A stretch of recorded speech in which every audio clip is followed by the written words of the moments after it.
But how are things overall for you and the band? How was the summer and summer festival shows? It's been great. It's been strange. It's been great. It's been we're not used to playing music. It's been a while. I mean, it's been so nice to see the boys again. We used to almost live in each other's house, spend like every waking minute with each other, and then we didn't see each other for a couple of years. So it's been quite special to be on tour again and do some shows. How was it to get back behind the microphone? Was it difficult to sort of, because they say that it's a muscle, so was it difficult to get sort of like back into screaming again? I've never been a good vocalist. For me, it was just go up there and do my stuff anyway. So no muscles needed. But I gotta be honest and say I was quite nervous actually. And I usually don't get nervous when I get up on stage, but yeah, I think it was like all of us were pretty nervous going to do these summer shows. How was it with that Core Fest that you did, the first one? Oh my God, it was like a blackout. I've never been so nervous in my life to be on stage after like 5-6 years or something. So yeah, that show was definitely the most nervous. As soon as you get up there and you start playing the songs and you just need to look at someone who sings the songs or someone who likes it, who headbangs. You're like, okay, at least I have them, and then it just we take it from there. How was it to perform without Jerry? Because Jerry was with you in the band for like, what, 19-ish years or something? It's always strange not to play with Jerry because, I mean, personally, Jerry's, one of my closest friends and we still, hang out till this day. It's just that he's not in the band anymore. But I mean, he wanted to pursue a different career. He wanted to, it's a lot of alcohol. It's a lot of, being away from family. And he wanted to, not get that deep into it. So I think it was a good choice for him. And but yeah, still I always try to make him at least play one song. It's if he ever comes with us on tour, like just play a song, play an old one. But yeah, he will get hooked again if we plays that one song. I guess that's what he's afraid of. Yeah, and then we need to have 3 guitarists. And you will do fine. It's just us and Iron Maiden then. Yeah. But yeah, I was actually gonna compare you next to Iron Maiden, so it's gonna be only like Adept and Iron, but accepted also with 3 guitars. So they also all right. Yeah, didn't know. So in terms of like getting back, what kind of process it was for you? And was it like due COVID that you decided that now we will put everything aside, or was it like already before COVID that you decided that now it's time to have like a small break, or I don't know, how do you want to call it yourself? But I mean, no, I think we had a really good 2019. We had a really good year. We had like the previous 2 years when Gabriel and Jerry decided to take a break from the band. We didn't play as much. So 2019, we started playing really heavily again. We did a lot of, good shows. A lot of people came to the shows. But then COVID came and we had plans for 2020. Everything was planned. We had to, reschedule. We had to cancel. And being in that situation, I don't know. It was almost like we needed a break, but we never thought about it. But when we couldn't choose, it just the world chose it for us. Then we just started to, enjoy other things in life. Like I work at Coca-Cola, so I tried to make a career there, and the other guys have different jobs. They want to make careers there. People started to having children. They got married. So life just it came. So there was actually like 3 years when we didn't even see each other. It was like that type of, we didn't officially break up, but it was just a healthy pause, I guess. So when we just then started to like talk to each other, maybe we should just do a rehearsal or something. And we started rehearsing and we just started writing a riff, and that riff became like a part of a song, and it became a full song. And all of a sudden we were like, maybe we should, try to play some shows again and activate the band, and here we are. Okay, everybody was still on the same page with that in terms of like getting back, or was it difficult to get like all the guys still like involved again, because obviously everyone knows how much time it takes to be in a band? No, for us it was really easy. After we did that, like full first rehearsal, everyone was like hooked, like yeah, let's let's leave all the families. Let's go on tours again. We need this, boys. Vacation from home. Yeah, vacation, beer and summer festival. Let's go. So it was quite easily actually, and it was actually kind of easy to write songs as well. It's just I think we had like material for like more than 2 albums. Okay, so you have been very productive. So we were very productive, and things came quite easily. But I mean, we had to sort stuff out, and a lot of songs didn't end up on the album. So we have a couple of like B-sides, don't know what to do with them.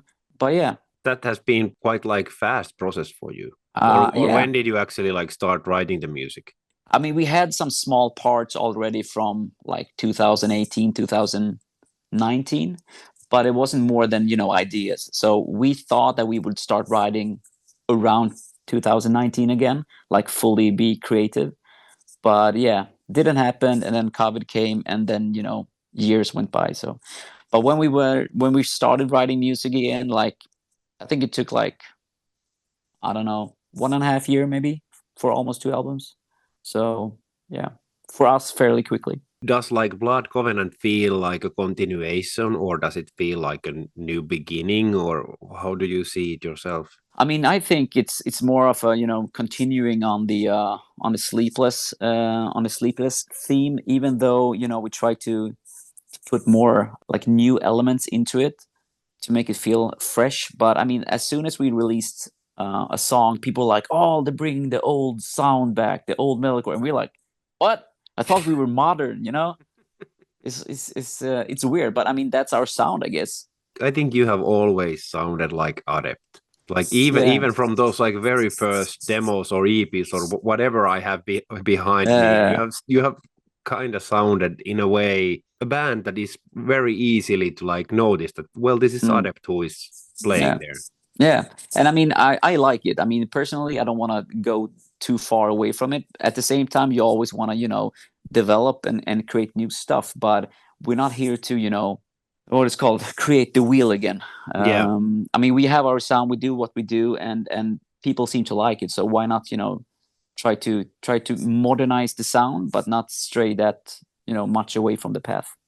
Was it like a clear decision that you want to work with Henrik on the album? Yeah, we recorded every album except for Another Year of Disaster with Henrik, even though we had to re-record Sleepless, but we initially recorded Sleepless with Henrik first, but it got some issue with the management, so we had to re-record the entire album with a guy named Dino. But I mean, we feel really comfortable with Henrik, and Henrik is also very good at like pointing out stuff that works and doesn't work, and for us it's very important to feel comfortable. Easy decision.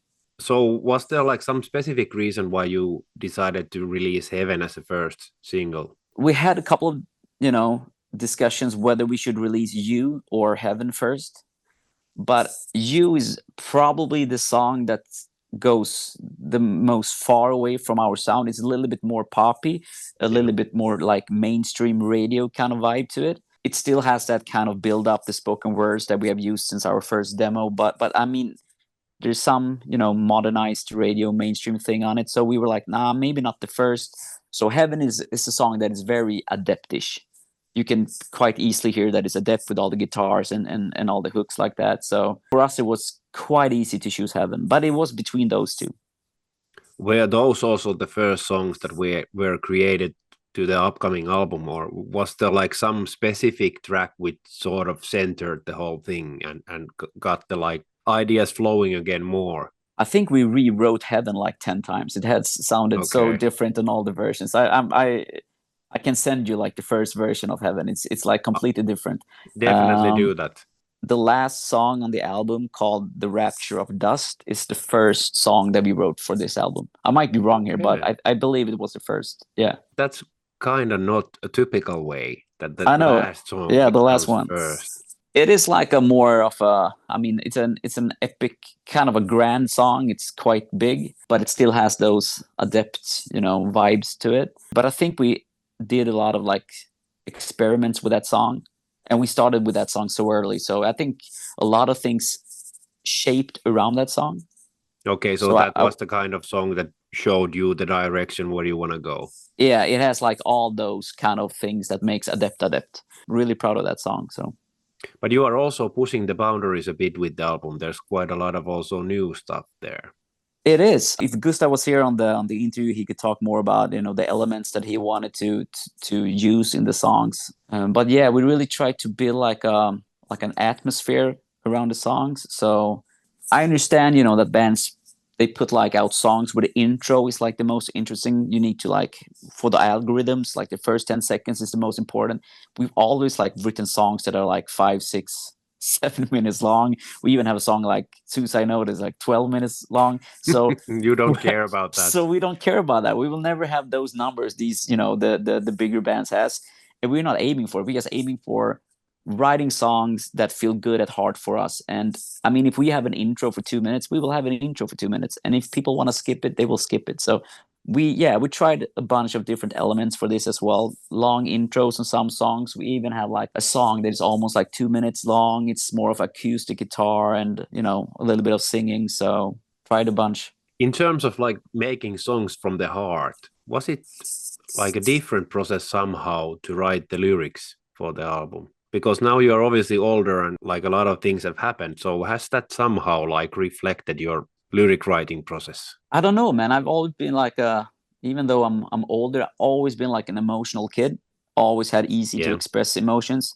It's just the way that I am. And for me, even if I wouldn't, play music or write lyrics for the band, I would probably still write, lyrics. It is just who I am. I just love to express stuff. And it doesn't need to be like the feeling I have today, because I can easily go into a feeling I had like a year ago or 6 months ago or 10 years ago. Heaven, for example, it's about, stuff that I went through when I was in school. It's about like dealing with childhood trauma almost. So trying to figure out that when you're older, like how did that affect me? I wish I could go back, and save that kid. I've always had like the same approach when writing lyrics. I just put pen to paper and I just, open up my heart to it. But it has to be genuine. I can't, force anything. So if I'm not in the mood to write, I won't write. So I was gonna ask you next, do you need some kind of like happy mood or dark mood or like certain type of mood that you feel that then the lyrics sort of like start coming out from you? Sure, yeah. I still need to like feel like I can express myself, because sometimes you're like, you just close your mind a little bit and you can't fully express how you feel. Most of the time I'm pretty good at it, but it has to be a little bit how life is going right now. If I'm stressed, I will never write good stuff. I need to be kind of at ease. So probably during COVID time you would have been not that good with like writing lyrics, am I right? So I didn't write anything until like COVID ended and we started rehearsing again. So okay, so that was kind of also a period for you that you didn't even feel about like writing any stuff. Yeah, because I didn't know that we were ever gonna play music again either. So I didn't have any motivation for it. And second, I just felt kind of numb for everything, because the world was upside down, and anxious kid like I am, that affects me probably more than most other people when stuff like this happens. So I was not in a good place. So the album will be out through Napalm Records. So how did you ended up signing with them and doing stuff with them? So we released Sleepless with Napalm Records. We have really good connections with them. We have a really good relationship with them. They always supported us. I mean, for us, it's like, why would we ever want to change something that is working in our favor and hopefully in their favor as well? So I love those guys at Napalm. We met them when we played Summer Breeze, a lot of them there. So it's like a huge family. So really, excited and proud actually to be a part of their rooster. So no, I don't know. It's no brainer actually. So does this now feel that this is a full blown like comeback, that now you will be heading out as much as you can and playing shows, or how do you see overall the future for the band? I mean, that is so funny, because actually me and Gustav, we just talked when we played like the last show of the summer, which were in Switzerland. We were like, so what does this mean? I mean, are we playing again? Because I know we have a tour. We have shows we're gonna do at the end of the year. We're gonna do the European tour. But after that, I mean, what are the plans? And we like, should we write a new album? Like, I mean, let's aim for it. let's see what happens. But at least, be open-minded to it, because we don't want it to be like music can't be the number one priority in our lives again. It will always be important, but I don't think it will ever be, number one priority again. Yeah, because you all have personal lives that you need to also live. Exactly. So whenever we feel it's not fun anymore, let's, stop. But right now it is, it's super fun to play, really excited. And I mean, I feel, and Gustav feels like there's a lot of creativity left. So whatever happens, happens. But I would love for it to be more tours, more albums. But I don't know. We'll see. Yeah, if you get everybody on the same page with everything. Yeah, maybe Jerry can be on one song as well, Oh, I actually think, on Heaven, there's like a part, there's a small like sing-along in the background. That's actually Jerry. Okay. Yeah, he's drunk so as well. So that's one way to lure him back. Like, yeah. You sing on that, so you should do it live also. Oh, yeah. Hey, it was super nice to catch with you again. I wish you all the best for the upcoming album. Anything you want to say to the Finnish fans as a closure? Well, I mean, first of all, Arto, super nice to talk to you again. It's been so long. And to the Finnish fans, keep your eyes open. Something next year might, pop up. So fingers crossed. And take care. Thanks a lot.